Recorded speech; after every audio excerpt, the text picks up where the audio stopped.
మెథడ్లో నాకు ఐడియా ఉన్నది అది చూస్తాను. Which of the following conditions does not typically result in an increase in D-dimer levels? Vaccination.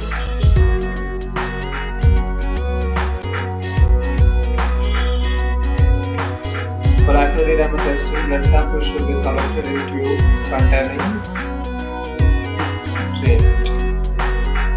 citrate.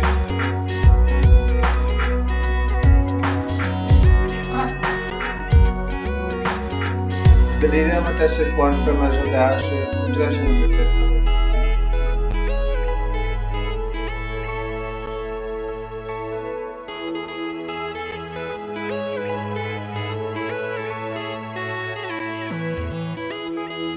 An abnormally high D-dimer level in the absence of active clotting indicates